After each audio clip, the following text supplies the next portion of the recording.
If you ever require evidence that timing is a conscious decision and a spiteful one, observe the Duke and Duchess of Endless Retorts. Under 24 hours after the Prince and Princess of Wales shared their graceful, serene, truly family-centric Christmas card, Harry and Meghan Markle exploded into view like infants who noticed another receiving focus and instantly began clashing cookware together. Watch us. Yes, exactly on cue. The Sussexes released their newest seasonal contribution, a precisely staged, intensely altered, sentimentally exploitative Happy Holidays clip. Since nothing screams peace, delight, and benevolence, like frantically attempting to outdo your distant kin for the 6th year consecutive. The footage itself is a showcase compilation of some things. Archie and Lily perform their now compulsory appearance filmed from astern. Their visages cautiously concealed whilst being marched through philanthropy visuals like emotional aid accessories. We view the rear of their skulls as they assist Harry shoving a meal cart on Thanksgiving in California, nourishing the impoverished. Secrecy for you, PR merit for me. Meghan trails afterwards and executing what can only be defined as an impulsive dance of delight at our big kitchen, Los Angeles.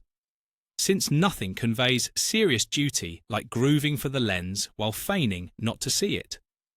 Let us remain lucid. This is an absolute violation of the minor's seclusion.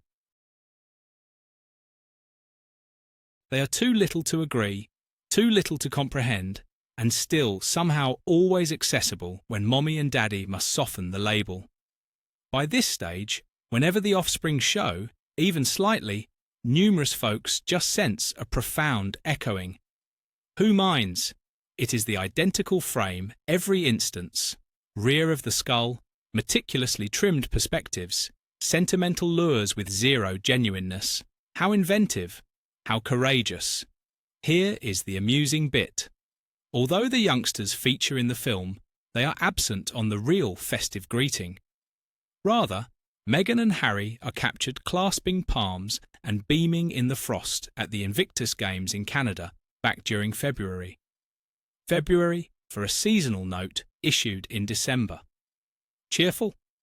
The photo does not display family heat. It does not display affection. It displays them revelling in notice, which frankly fits. Why no minors this instance? Who discerns? Perhaps the visuals did not poll well.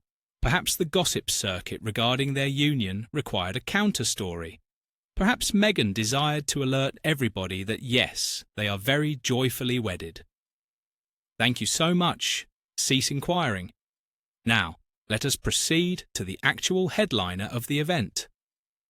Archewell Foundation is deceased.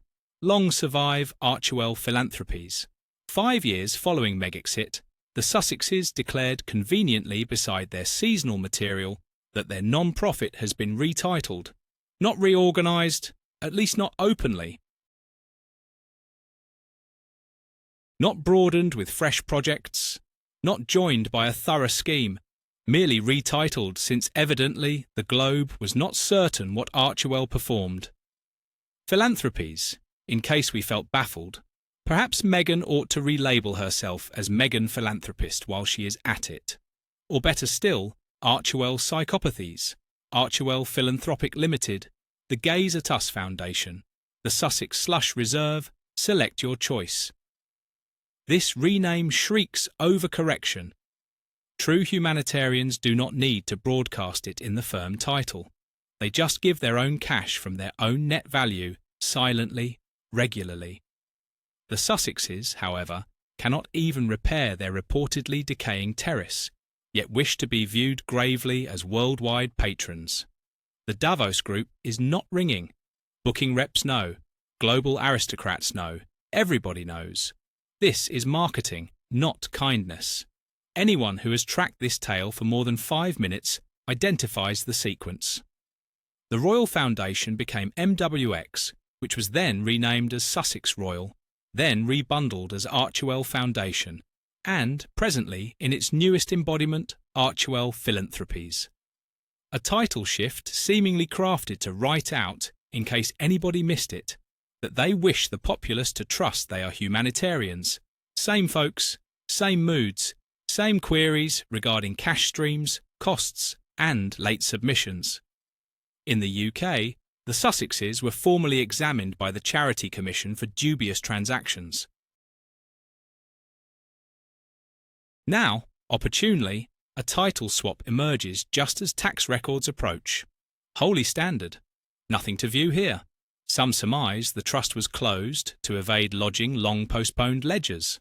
Others believe the rename permits less oversight regarding how monies shift from spot A to spot B. Delaware enrolments, anyone? Where charities may lawfully retain 90 to 95% of gifts as outlays. Philanthropy, but styled as lawful evasions. Here is the actual problem. They hold no novel material. The clip is jerky, blurred, and stuffed with scenes from prior years.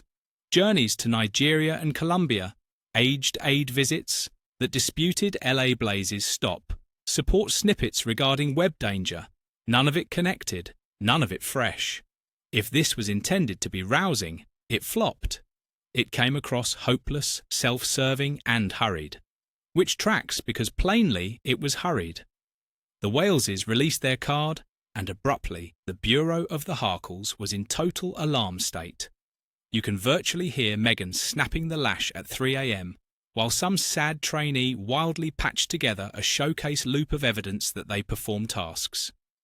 The ending phrase locks the agreement on behalf of the Bureau of Prince Harry and Meghan, Duke and Duchess of Sussex and Archewell. It's projecting cosplay monarchy. It's projecting LinkedIn delusion. It's projecting we printed our own paper and now we're quite vital.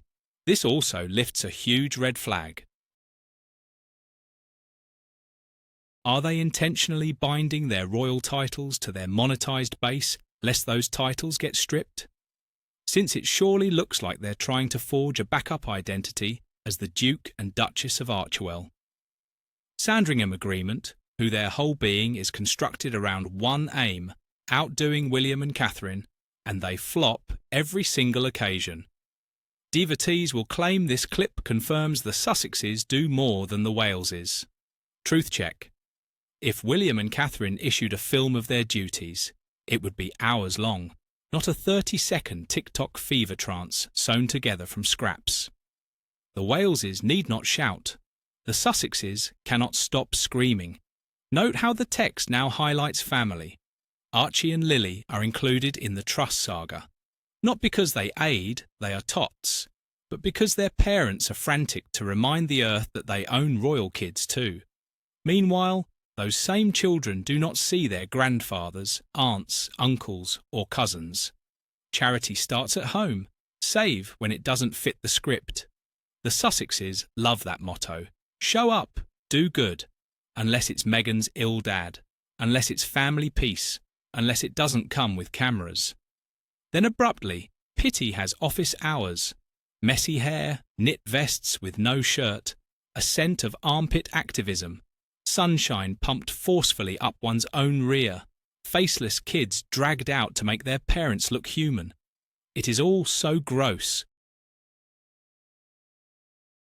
Every December, like clockwork, there is a fresh restart, a fresh rename, a fresh bid to remain pertinent.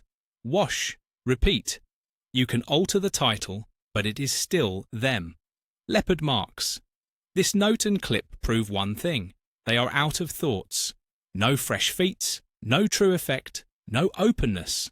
Just another rename, another clip, another bid to persuade the populace that they are what they state they are. But philanthropy is not a label you grant yourself. It is something other folks observe when you are too occupied performing the labour to record yourself performing it. Until then, Archewell Philanthropies is merely Archewell with a larger placard and the identical old scam beneath. Happy holidays indeed.